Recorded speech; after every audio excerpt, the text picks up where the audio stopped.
I had to kill him, little Joe. Why, Seth? Because I had no choice. I was back there when the mine caved in. When I got to him, he was lying just like that. His back was broken and he was screaming. I tried to get him out, but he wouldn't let me. He just kept screaming and crying that he couldn't stand it and that he didn't want to live. I wanted to go for help, but he wouldn't let me. He begged me. He begged me, little Joe, to finish him off. He wouldn't let go of me. He forced me to do it.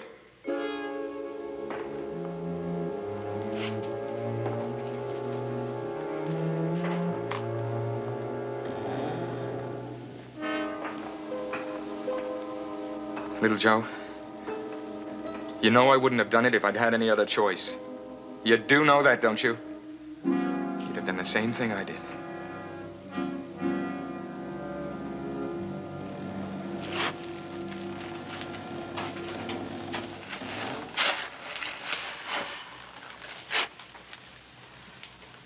You want to tell Sarah, or do you want me to do it? I was thinking about her, too. It's my duty to tell her. But I'm not going to tell her what I did. I'm just going to tell her the mine caved in. And you got to do the same, little Joe. Not only to Sarah, but to everyone. It was an accident. Seth, you can't do that. You can't lie about this. Do you think I could tell her what really happened? Do you think I could tell anybody? How's she going to take being told that the man she's going to marry killed her father? Seth, you can't lie to Sarah about that. All right, then you tell her, and you be there to see what it does to her. You know her. She'd never be able to live with it.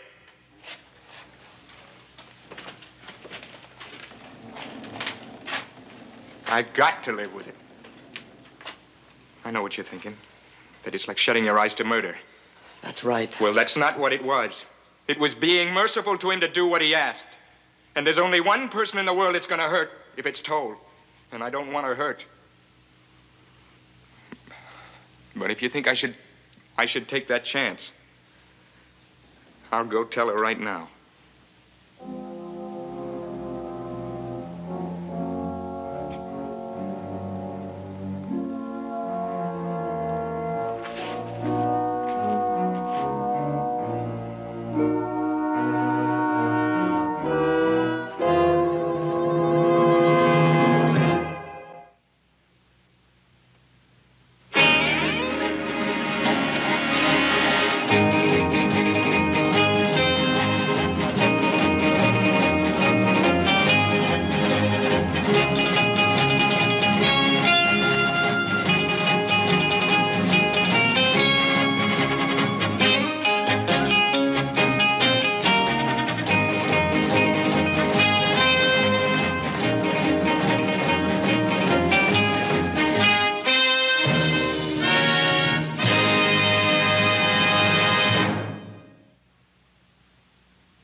Forasmuch as it has pleased Almighty God to take unto himself the soul of our brother departed, we have borne his body to the place prepared for it, that ashes may return to ashes, and dust to dust, and the imperishable spirit may be forever with the Lord.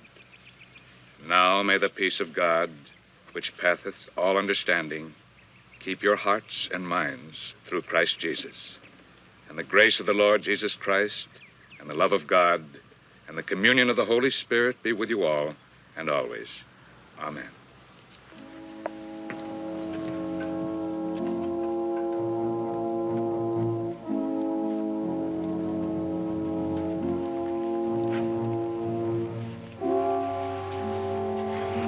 Sarah, if there's anything that my boys and I could do for you, all you need to do is ask. Anything at all. Thank you, Mr. Cartwright. I don't know what I'd do without Seth and friends like you and your sons.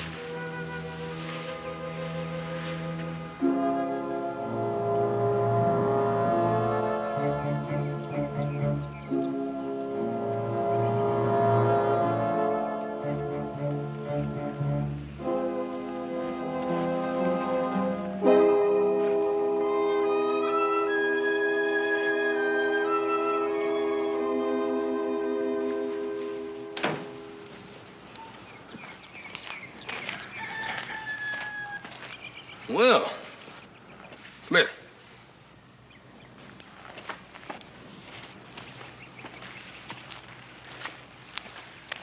Called you a couple of times for breakfast this morning. When you hungry? No. Come on, Butte.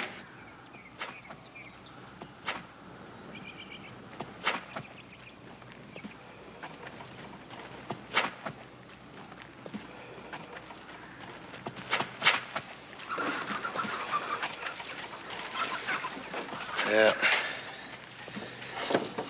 He'll soon be good as new.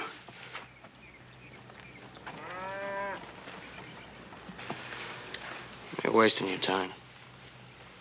What do you mean by that? He'll hobble around like that the rest of his life.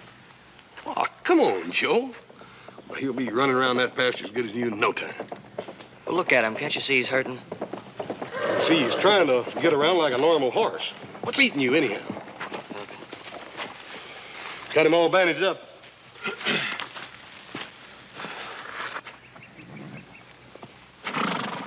It looks like he's going to be all right.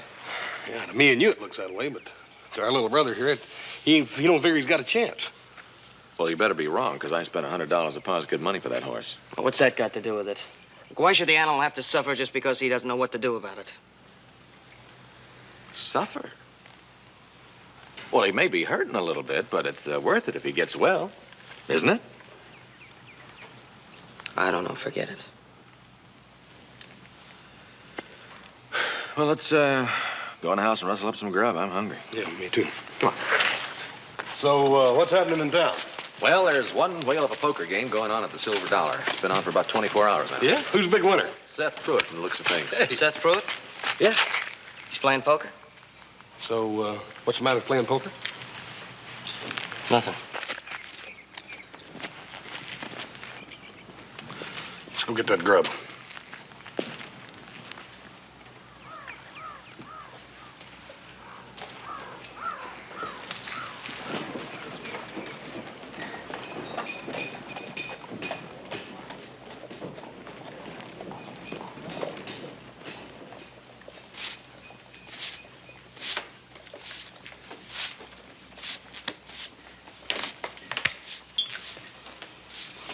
I call. Cards? I'll play these. So will I.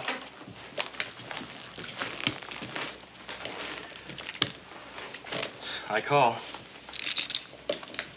Full house, gentlemen. Hi, little Joe. Hey, what you doing here so early in the morning? Heard about the poker game. Just wondered how you were doing. I'm hotter than a pistol. Oh, I know what you're thinking. That I shouldn't be here. That I should be with Sarah.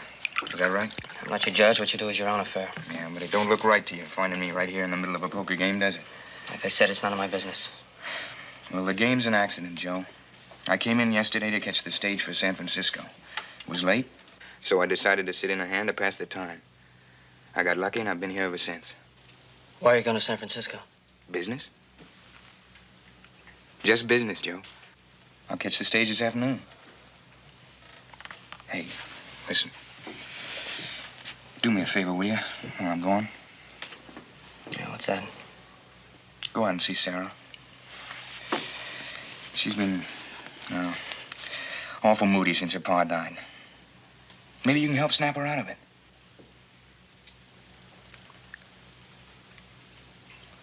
Rather not, Seth. I just don't want to see her. Because you think what I done was wrong? Well, let me tell you something, little Joe. I was the one that did it. And I don't sleep so good at night thinking about it. Well, me neither. I keep thinking, what if he might have lived? Oh, yeah. He might have lived with a broken back. And never a minute when he didn't need Sarah right beside him. She'd never have a life of her own, watching him struggle with pain till his dying day. And all those years of taking care of him. Don't you think sometimes she might pray that he'd die? I don't believe that of Sarah. Oh. Think you know her better than I do? I know her pretty well. You knew her when we were kids. When the three of us were kids, when we were out, like, hunting jackrabbits and trapping coons in the woods and swimming and things like that. She's a grown woman now. And she's going to be my wife.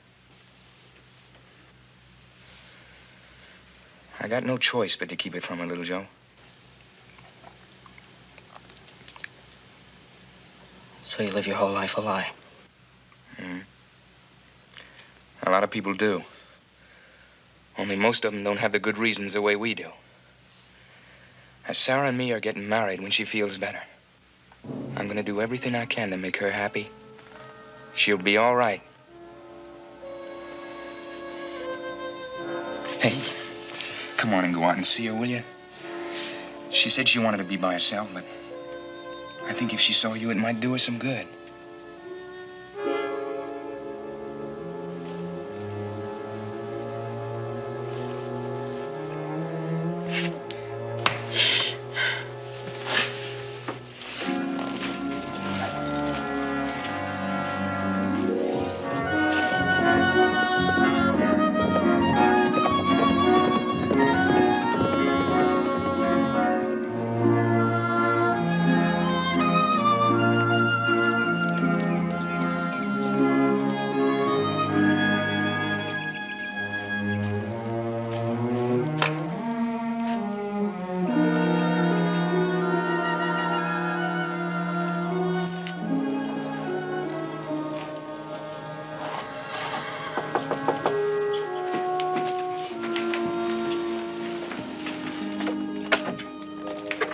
Hello, little Joe. Won't you come in? Thank you. How are you, Sarah? I'm fine. Won't you sit down? Thank you. I just picked these. Well, they're very pretty. He always liked to have flowers in the house. He liked poppies, but these marigolds were his favorite. In the wintertime. You'd have pine boughs. Why did you come here, little Joe? Just for a visit. I don't need sympathy, you know. I thought I did at first. But though I'm grateful for it, it doesn't really help. You have to find your own strength. By being alone? There's no other way, really. I've learned that. So if you came because... I just came here to see you. Since when do I need an excuse to come over and see you? I remember when I used to ride up here and thump on the door and yell for you, and there you'd be. I'll give you some coffee. Sounds good. Oh, let me help you with this. Oh! I think you'd better let me do it. I think you're right. Let's go and sit down. I didn't think I would be, but I'm glad you came, little Joe. So am I. You don't really want to be alone, do you? Only because I believe that what I felt, others couldn't. Not even Seth? Seth loves me. I know that. He said he wanted us to get married right away. Thought it would be the best thing for both of us. But it just wouldn't be fair to him until I can let go of the past. Do you understand, little Joe? Yeah, I understand. It's not so bad being alone, really.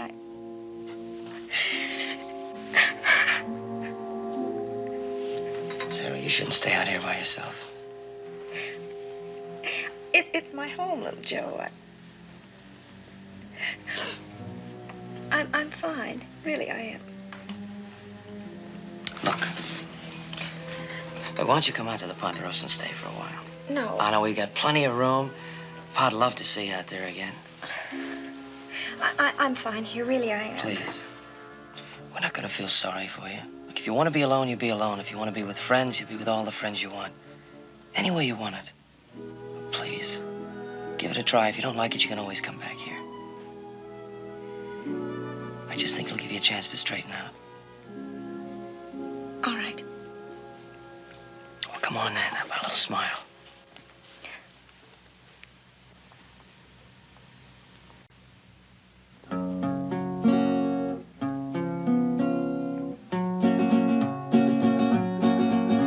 Oh, don't you remember sweet Betsy from Pike that crossed the big mountains with her lover Ike? With 2 yoke of cattle, a large yellow dog, a tall Shanghai rooster, and a 1 spotted hog. One evening quite early they came on the Platte. 'Twas near by the road on a green shady flat.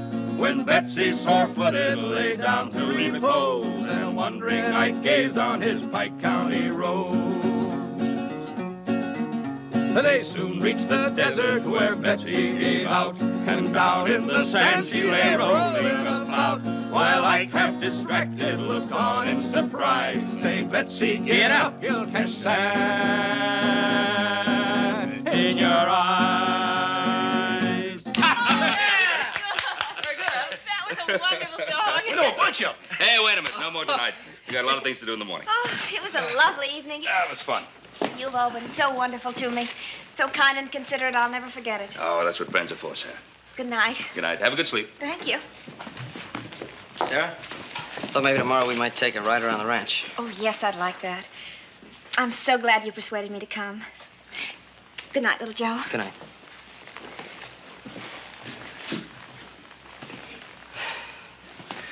I think she's feeling a lot better now, don't you? I think so, too. I sure hope so. It's a good idea bringing her here.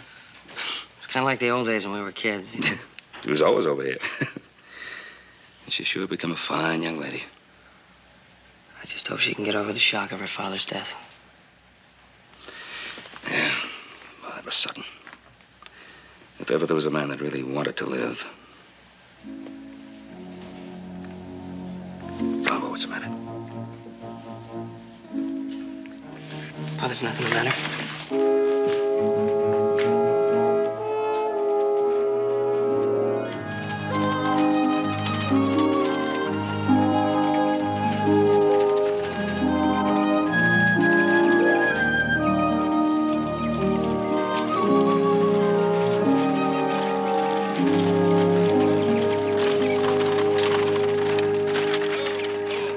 Hey, what do you say we stretch our legs for a while? All right.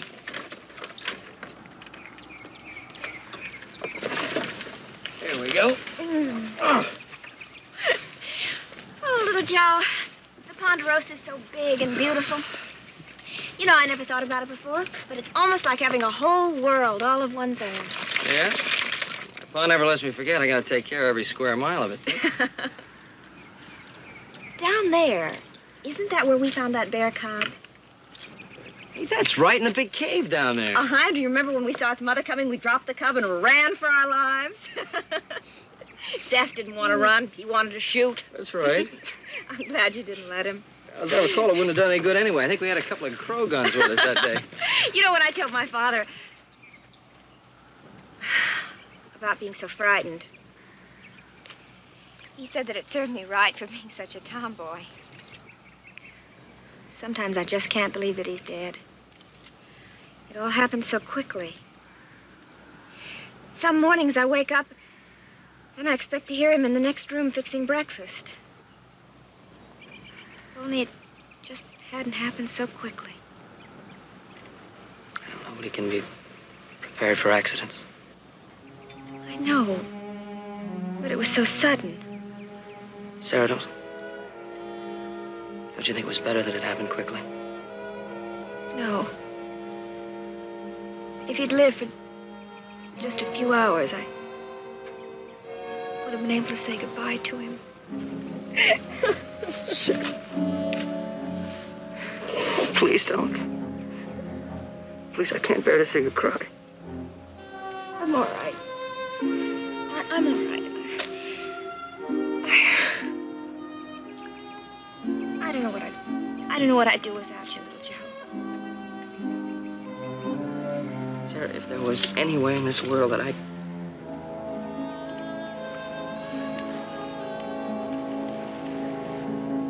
brought you out here to try to make you forget, I'm not doing a very good job, am I? Yes, you are. Come on, let's go.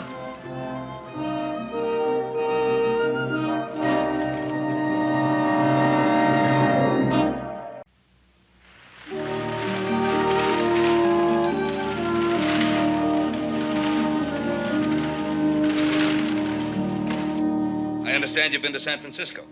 Yes, I had some business there. Oh, I envy you that trip. That's a beautiful city, isn't it? Yes, it is. Yeah. I hated to leave Sarah, but it was important. Oh, she was fine here. Oh. Hello, Sarah. Oh, this is such a surprise. I didn't expect you. You didn't write. I wanted to surprise you. Oh, you did? Oh, you look beautiful. It's been good for you being here. Yes, it has. Mr. Cartwright, little Joe, thanks for taking care of her for me. It's the least we can do, Seth. We'll leave you two alone. Mr. Cartwright, now that Seth is back, I think I'd best go home. You know, Sarah, I kind of had a feeling you'd want to.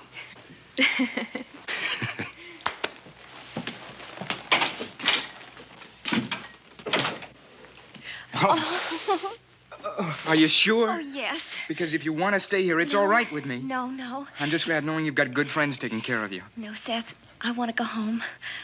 I want to go home.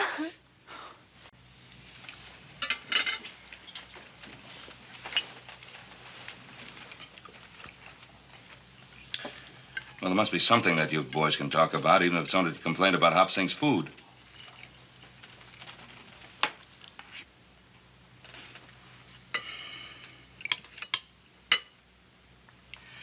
Adam, how's the grazing in the North Pasture? Oh, it's pretty nearly finished. They're beginning to stray.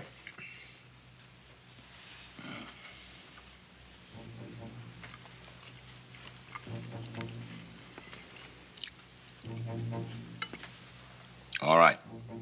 So she's gone. It was very nice having a girl like Sarah here for a time, but she's got a life of her own to make, and...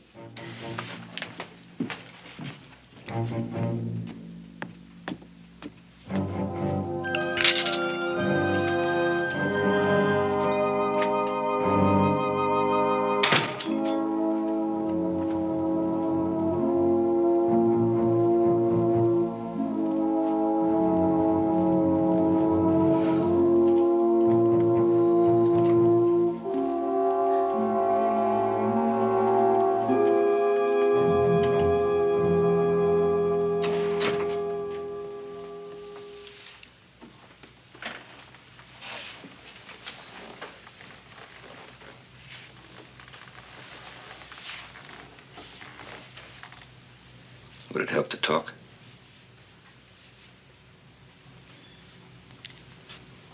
I'd like to go away by myself if it's all right with you, Pa. Oh, it's all right with me, of course. If you think that going away would help solve whatever it is that's troubling you. I just have to think it out alone, that's all. Yeah. If you don't mind combining a little business, there's some trees I'd like you to look at.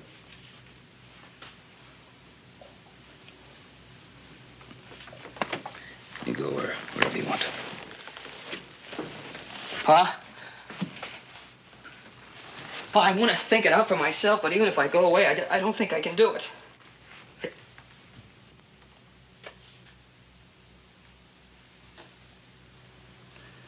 Well, son, I don't know what it is. I don't know if I can help you. I'll try, if you want me to.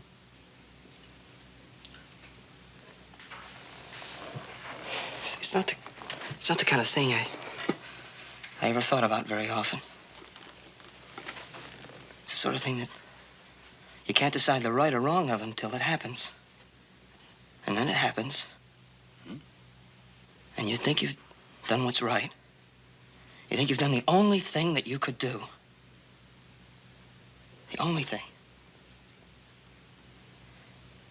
And then it starts. And you start thinking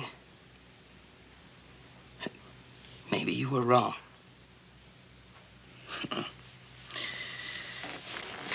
You know, men generally know the difference between right and wrong. Of course, when they're wrong, they don't always like to admit it. That's just it, Pa. I don't know anymore.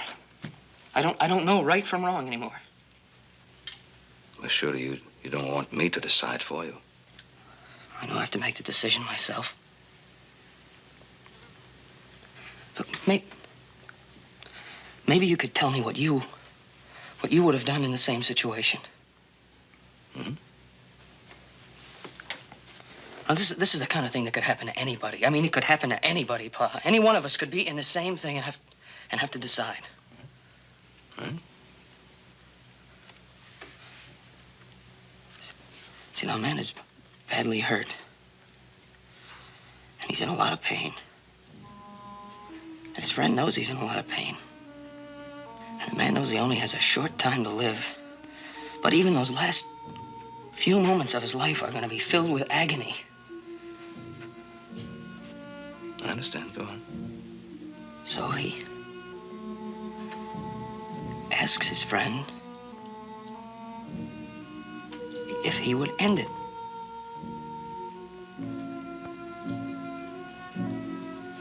If he would put him out of this misery. His friend can't bring himself to do it, but he won't let him alone.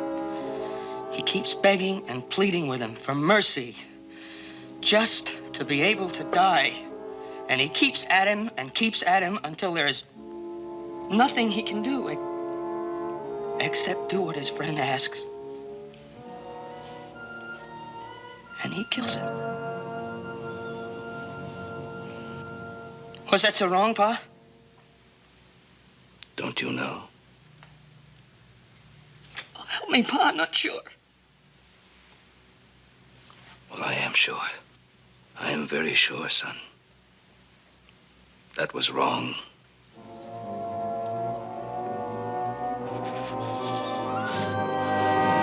How can you be so sure? How can you be so definite when I told you what the friend was going through? Well, it's not up to the friend to make the decision. No matter how much pain the injured man was going through, not up to the friend to decide. Can't you understand? He did it out of pity. He thought it would be more merciful to... He couldn't watch this man die in agony. He couldn't watch this man die in agony. Well, how about the injured man? Don't you think that perhaps in his suffering he was trying desperately to live, not to die? He begged him to help him to die. Now sit down. Come on. Sit down.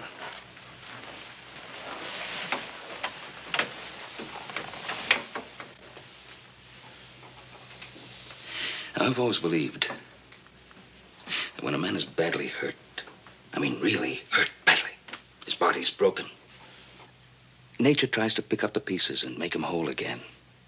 Now, I don't know how much nature thinks about the pain that she's causing the man while she's mending his body. Her main purpose is to preserve life. To nature, life is sacred, whether the body is whole or crippled. And that's why I think that No one has the right to end someone else's life. Nature doesn't give up that easily. She's always working for survival, not for destruction. She doesn't always know when she's licked, but when she finally does admit to it, I guess there's nothing man can do except yield to the inevitable. But until that moment, no man has the right, morally or legally, to snuff out a man's chance to survive. And you let him suffer? I'd help him all I could. I'd do everything I could, get all the help. I'd try to ease his pain as much as possible.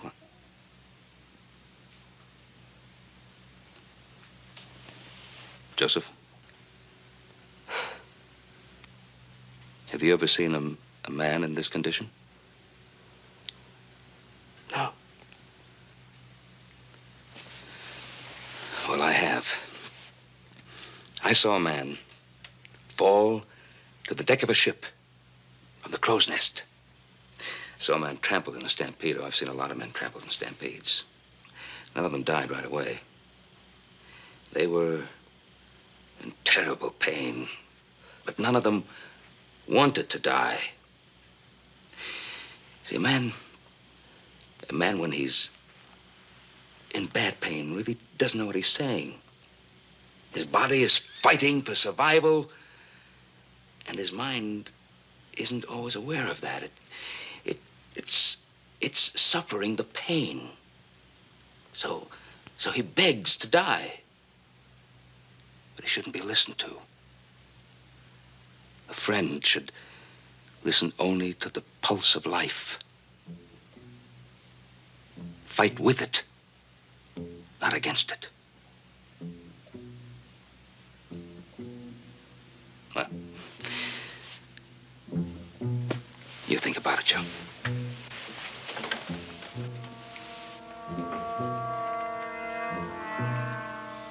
You still want to go away?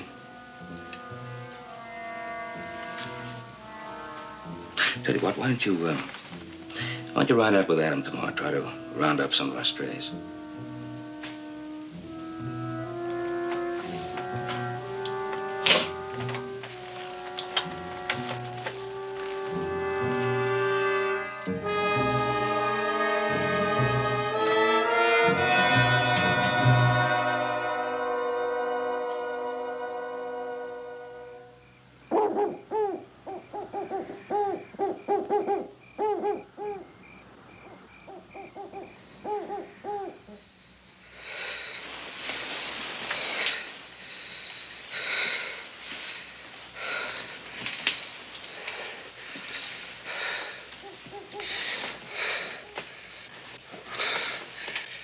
Seth.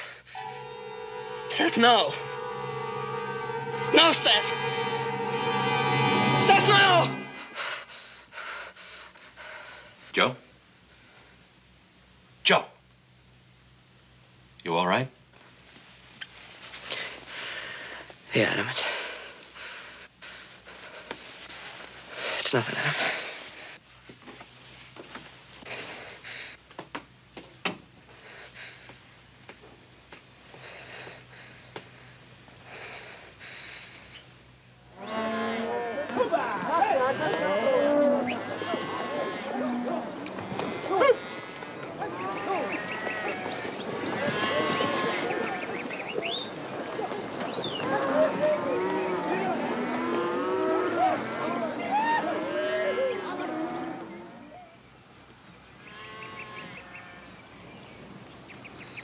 You haven't said 2 words all morning? Last night got anything to do with it? What's that mean? Well, you were having a nightmare and yelled out something about Seth. Remember that? No, I don't.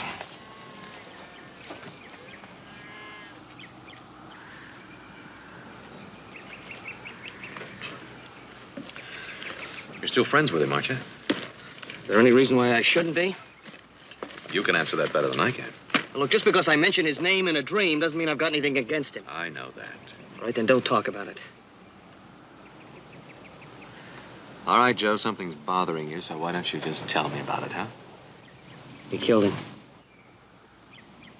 Sarah's father. He didn't just die in the cave-in. Seth killed him. What? His back was broken. He was in agony. Begged Seth to finish it for him. So Seth killed him. Were you there when it happened? I got there right afterwards. I went along with the story because I didn't want to hurt Sarah. I don't know what they would have done to her. Anybody else know about this? I talked to Pa last night. I didn't mention any names, but he could guess. I wanted to find out if what Seth did was right or wrong. I said it was wrong. Well, I agree with him.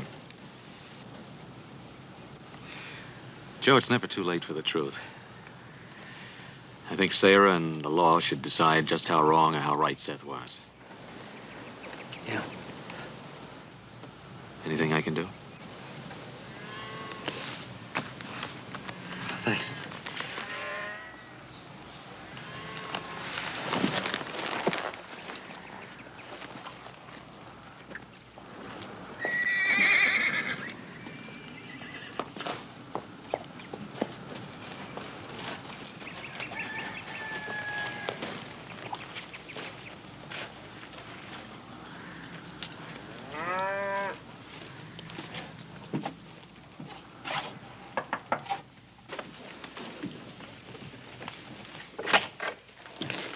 Oh, excuse me, I didn't know. Oh, it's quite all right. I'm Mrs. Gibbons, the dressmaker. Won't you come in? Thank you. I was looking for Seth. I thought he might be here. Oh, he's not here now, but Who I is think it, that Mrs. Gibbons? Sarah, it's me, Little Joe. Oh, good. Come in, little Joe. I'll be right out. Hello, little Joe. I wanted you to see my wedding dress. I don't think it'll be bad luck for little Joe to see it. Do you, Mrs. Gibbons? I don't think so, Sarah. I'll go fix the veil. I'm glad you came by. I didn't mean to bust in on you like this. I was just looking for Seth. Well, he's down at the mine, clearing away the debris from the accident. If you'd like to wait, I'll give you supper. No, thank you. I haven't got time. I'd best be on my way. You look lovely. If you see Seth, don't even bother to tell him I was looking for him. It was nothing important. All right. Oh, little Joe, I think Seth wants you to be his best man. If he didn't, I'd punch him right in the snoot.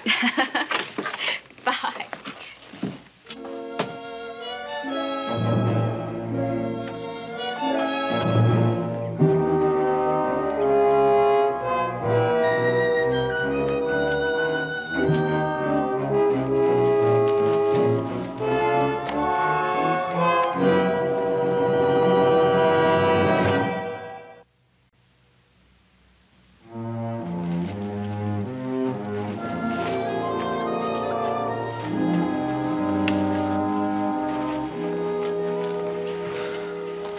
Where are you going?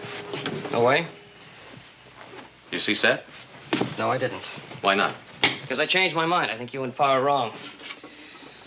Sarah's father's dead, and there's nothing we can do about it. Seth is gonna marry Sarah, and he's gonna make her happy, and that's all I care about. Why'd you change your mind? Look, I changed my mind, and that's all there is to it, all right? I told Pa. I didn't think I was giving away any secrets he half guessed anyway. You couldn't even wait for me to tell him myself, could you, Adam?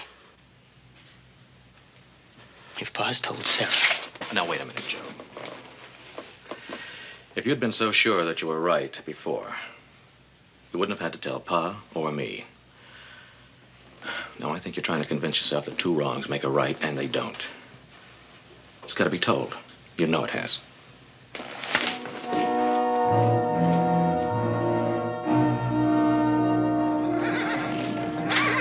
Good boy, Mute. Good boy. Dang old leg did get well, didn't it? Sure did. Hey, Joe, see how that leg healed? Hey.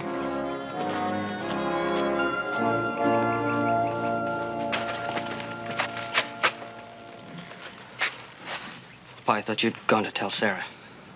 Now, do you really think I'd do something like that without talking to you first? I guess I wasn't thinking. Pa, you have to understand. I do understand, Joseph. I understand it's not a simple problem, and there's no simple answer. But there is an answer, and I think it's time you found it. Pa, I don't want to Look, hurt... Joseph, there's no time for talk now.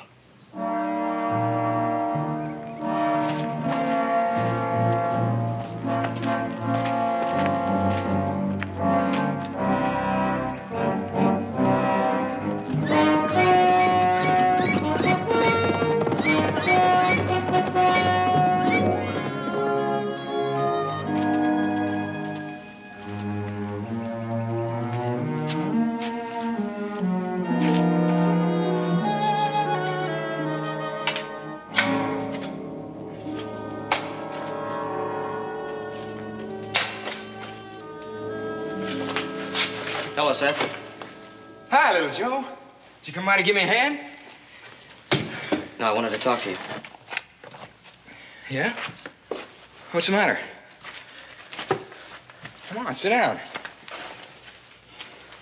What's on your mind? Seth, I've been doing a lot of thinking. You're gonna have to tell Sarah about what happened. Maybe if you tell her, explain her why, maybe she can understand. Now? Why do you want to dredge all that up now when it's over and done with? Seth, it's never gonna be over and done with. You can't live the rest of your life with Sarah living a lie like that. Now, you tell me you have trouble sleeping at night. It's the same way with me. I keep having the same dream night after night. See you standing over him with a club in your hand. You can't back out on me now. You promised. Seth, I know I promised, but I was wrong. Just as I believe you were wrong in what you did. You have to tell the truth. I can't. Not now. Seth, you're gonna have to. Do you know what's under you? Just a few feet down. Silver. Blue clay worth a fortune. I had it assayed.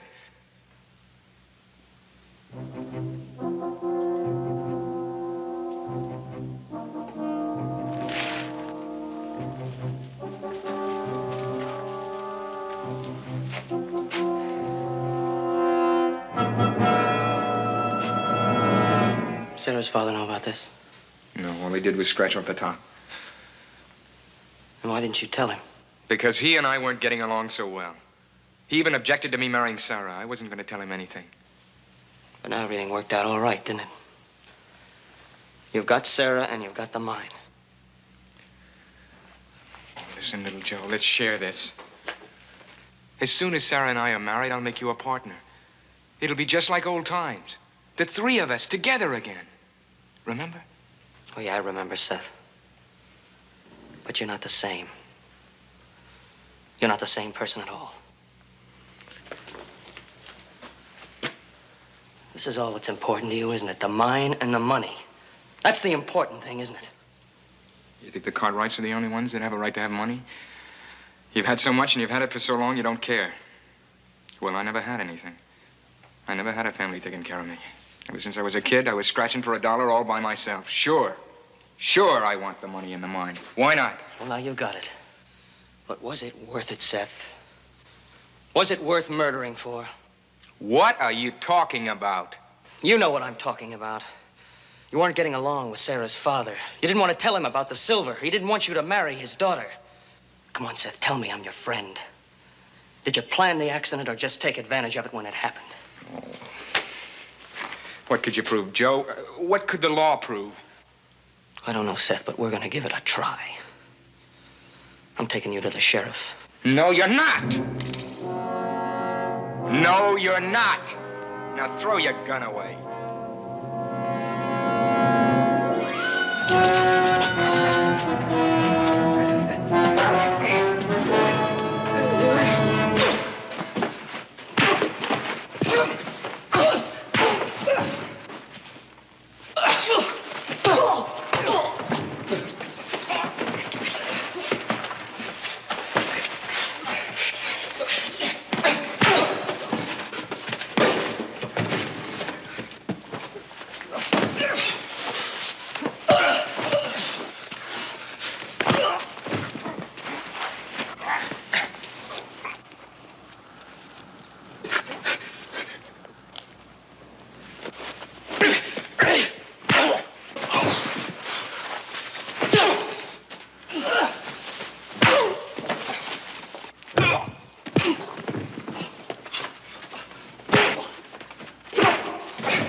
Joseph. Someone to see you. Hello, little Joe. How are you? I'm fine. How you feeling, Sarah? All right. I just came to tell you that I'm leaving for San Francisco. It's gonna be real good for you to be with your uncle and his family for a while. It's not that I'm running away. It's that I just don't think I could bear to be here during Seth's trial. Oh, I understand that. Look, I want you to stop worrying, you hear? I want you to go to San Francisco and rest and try to forget what's happened. I'll come see you as soon as we've sold the mine. Thank you, little Joe, for everything. I don't like to interrupt, but that stage usually leaves on time, Sarah. I'll drive you to town. Oh, good.